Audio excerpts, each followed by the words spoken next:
Hello बच्चों, हमारा question है the time period of a simple pendulum is given by t is equal to 2 pi under root l by g.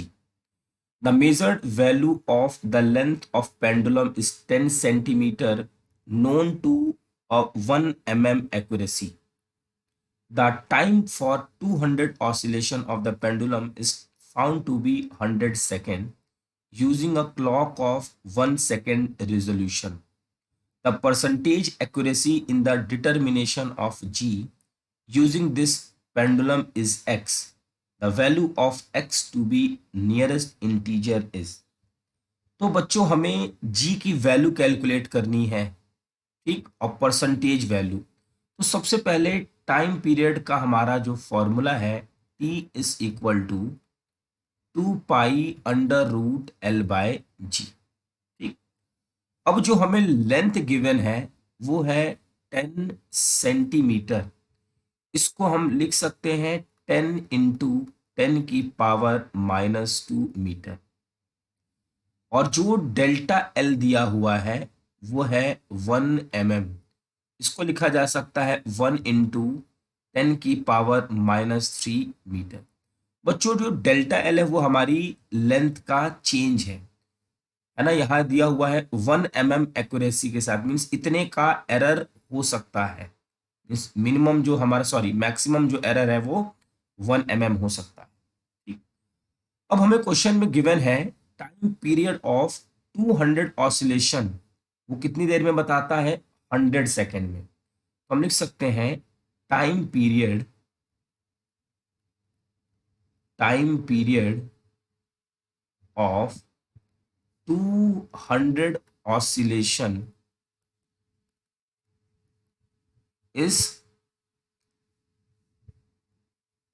1 into 10 की power 200 oscillation is 100 second.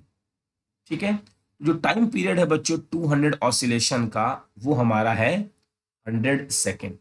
Time period कैसे calculate किया जाता है? Time period, ये तो 200 oscillation का time period है। जो टाइम पीरियड होगा पेंडुलम का वो कितना होगा?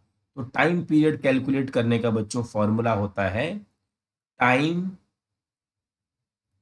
टेकन बाय पेंडुलम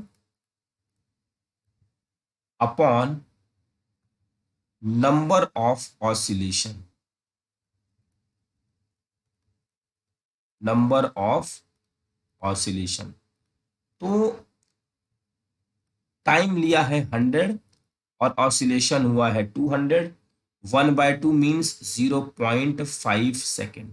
बच्चों ये 0.5 सेकेंड क्या है? एक साइकिल का समय है 0.5 सेकेंड। रिजोल्यूशन हमें दिया हुआ है क्लॉक का, रिजोल्यूशन ऑफ क्लॉक। मतलब बच्चों डेल्टा टी हमें गिवन है 1 सेकेंड। इसका क्या मतलब है कि जो हमारे टाइम में मैक्सिमम एरर हो सकता है वो 1 सेकेंड का हो सकता है, यहाँ क्वेश्चन में गिवन है। तो जो एक्यूरेसी होगी इसकी, accuracy accuracy of time period, तो delta T is equal to 1/200। तो ये आ जाएगा 5 इंटू 10 की पावर -3 सेकेंड। ठीक है बच्चों, 1 सेकेंड इसमें मैक्सिमम एरर हो सकता है। और एक्यूरेसी कितनी है टाइम की? क्योंकि 200 ऑसिलेशन है तो 5 इंटू 10 की पावर -3 सेकेंड। चलिए अब हम अपने इस क्वेश्चन को सॉल्व करते हैं। हमें चाहिए जी में एरर। अगर बच्चों हम इसका दोनों तरफ स्क्वायर कर दें, ये हो जाएगा T square is equal to 4 pi square L by g. बच्चों 4 पाई स्क्वायर में तो कोई एरर नहीं होगा, है ना। तो हम लिख सकते हैं g is equal to 4 pi square L by T square. तो बच्चों 4 पाई स्क्वायर में कोई एरर नहीं होगा, तो हम इसको लिख सकते हैं delta g by g is equal to delta l by l 2 times of delta t by t. अब delta g by g, delta l की वैल्यू हमें क्या गिवन है, 10⁻³ एल की वैल्यू है 10 × 10⁻⁻² +2 डेल्टा टी की वैल्यू गिवन है 5 × 10⁻³ और टी की वैल्यू है 0.5 सेकेंड। तो delta g upon g is equal to, इसको सॉल्व करने के बाद बच्चों आंसर होगा 0.01 और इसको सॉल्व करने के बाद 0.02। तो delta g upon g is equal to 0.03 होगा। अब हमें चाहिए परसेंटेज का error. Delta g by g into 100 is equal to 0.03 into 100। इसको क्या बोला गया है, एक्स। ये हो जाएगा 3%। तो हमारे इस क्वेश्चन का आंसर होगा बच्चों 2।